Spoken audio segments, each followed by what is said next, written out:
Have you ever found yourself pulling away from others and feeling stuck, spending way too much time alone? In today's video, we're going to talk about self-isolation, what it is, why codependents tend to do it, what's happening in the brain when this happens, and most importantly, how we can overcome it. Self-isolation for codependents isn't just about wanting alone time. It often stems from deep feelings of betrayal. And therefore, it is something for us to have compassion about when we're having these self-isolation behaviors, not something for us to just think, oh, I shouldn't be doing this. This is bad behavior. I should fix this. It's, wow, I went through horrible betrayal. That is an awful thing for anyone to go through. I didn't deserve that. I understand why I'm having these behaviors and give compassion to myself for them. That is essential. When we've been hurt, lied to, or abandoned in the past, we start to believe we can't trust anyone. And often we have real reasons for this belief. People that we relied on manipulated us or let us down. In my own life, I've had many manipulative people around me. I used to be very naive to manipulative tactics, and it took a long time for me to recognize them.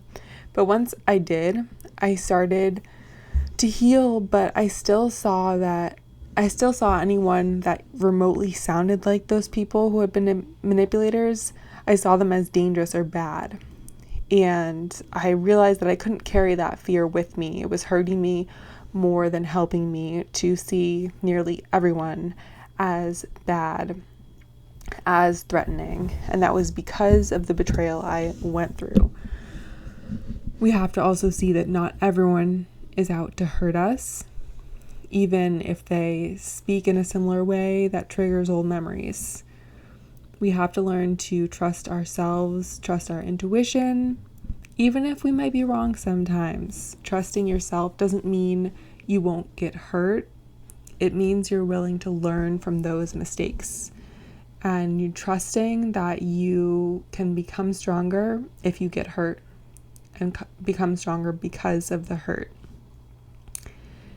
Instead of isolating and shutting people out, we need to be open to connecting again, knowing we have the tools to protect ourselves if needed.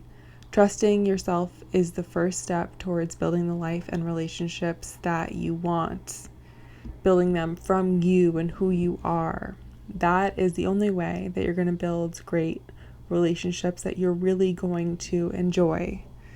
Not just people to pass time with, but true friendships that people you can really connect with. Let's talk about the brain science behind why we isolate. When you've been hurt or betrayed in the past, your brain starts associating relationships with danger. The part of your brain responsible for survival, the amygdala, kicks into high gear. It's constantly on alert, scanning for threats, even when none are present. This is why codependents tend to self-isolate. Our brains are trying to protect us from perceived harm, even if we want connection. So we have to understand this and have humility from this place. Have understanding, have grace, have compassion for ourselves and how it's become wired in our brain. And the brain also becomes conditioned to avoid discomfort. When we pull away from others, it temporarily reduces our anxiety because we're not in situations that feel threatening. And this creates a cycle of avoidance where isolation feels safer, but it actually reinforces the fear and keeps us stuck in loneliness.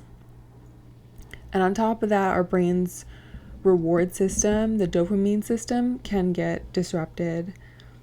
And in healthy relationships, we get small bursts of dopamine when we connect, feel seen, or share emotions. But when we isolate, our brain isn't receiving those natural rewards. So it starts to crave that connection even more. But we avoid it due to the fear, and it's just a vicious cycle that can be hard to break. The first step in overcoming self-isolation is learning to trust yourself again. Remember, the fear of getting hurt is valid, but it shouldn't mean that you should shut everyone out and deny yourself that the enjoyment of connection in your life. Start by reconnecting with your intuition. Even if you've been wrong before, every experience is an opportunity to learn and grow. The key is trusting that you can handle whatever comes your way. You don't have to dive headfirst into socializing if it feels overwhelming. Start small. Reach out to someone you feel comfortable with, or attend a low-pressure gathering. Chat with a barista at a coffee shop. Each time you show up, you build a little more confidence in your ability to connect in a way that you also enjoy. Don't rush the process. It's about easing back into relationships at a pace that feels right for you. Remember that you've got to give time for your brain to rewire, and it's natural to want to avoid pain, but remember that mistakes and challenges are part of life. Instead of fearing hurt, we have to learn to embrace it as a teacher. Often as codependents, we want everything to just be rosy and perfect, but we have to embrace that that's not always going to be the case. Every interaction, whether it's positive or negative, is an opportunity for us to grow. And when we allow ourselves to be more vulnerable, we open the door to deeper and more meaningful relationships. And it's through these experiences that you'll learn who you can trust, and more importantly, how to trust yourself. Healing from self-isolation doesn't happen overnight, but by trusting yourself, reconnecting with others, and challenging your fears, you can break the cycle. Remember that it's okay to get hurt. What's important is that you continue to grow and learn from each experience. And that if it's not time for you to put yourself out there and trust yourself, then you can delay it and give yourself some time to rest and think about what you really want to do, how you want to go about it. It's yours to decide how you want to go about this process, and it is for your gaining of more of what you want in life, more connections in life, and more great relationships in your life. Thank you so much for watching, and follow for more.